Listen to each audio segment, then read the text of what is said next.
Good morning mga ka-sugar baby. Ayan po.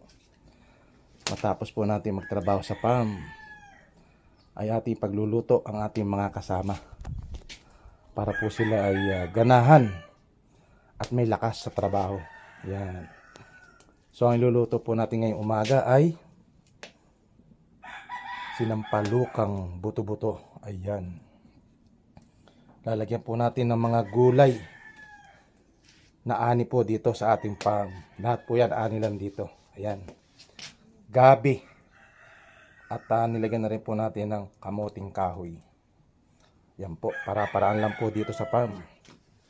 Sibuyas, sili, talong, okra, at talbos ng kamote. Ayan.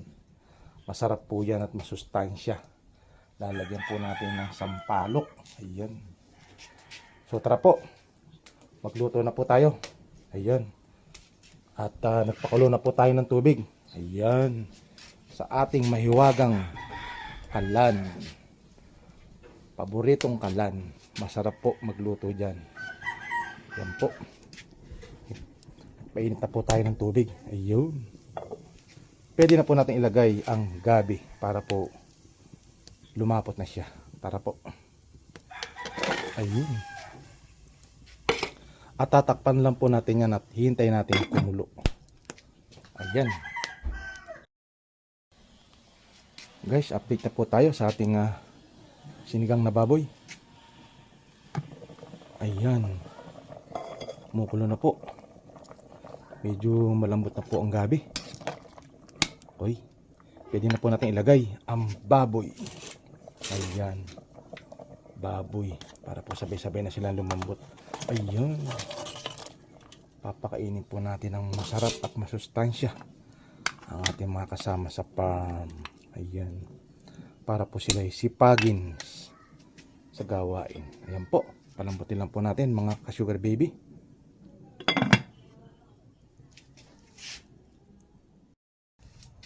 Ayan. Update po tayo mga ka-sugar baby sa ating sinampalukang buto-buto. Ayan. Kumukulo na po siya. Malapot na po ang sabaw. Ayan, malambot na po ang karne. Pwede natin ilagay ang sibuyas, sili at paminta. Ayun. Ayan. Ayan. Konting lambot pa po at pwede natin ilagay ang mga gulay. Ayan. Takpan lamang po natin mga ka-sugar baby. Ayan. Konting lambot na lang po. Na po natin. Ayun. Malapot na ang sabaw. Ayun. Malapot na po ang sabaw. At malambot na rin po ang karne. So, pwede na po natin ilagay ang sampalok. Ayun. Ayun. Sampalok na pampaasin. Sampalok. Ayun. Halo-halo lang po. Mekos-mekos lang po. Mekos-mekos lang po. Pwede na rin po natin ilagay ang gulay. Ayan.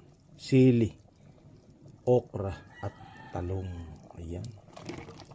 Ayun. Takpan lang po natin ulit. Isang kulo pa po yan mga ka-sugar baby. Ayan. Ayun, kumukulo na po siya.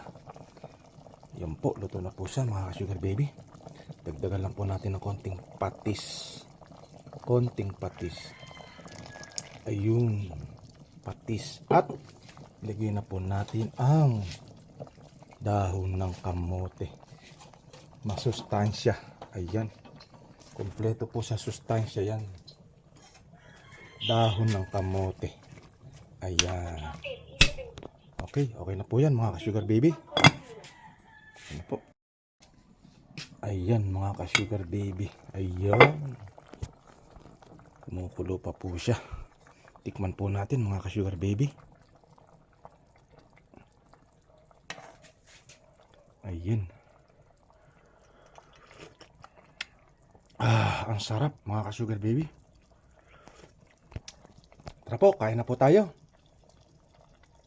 So guys, hanggang dito lamang po. Hanggang sa muli, maraming salamat.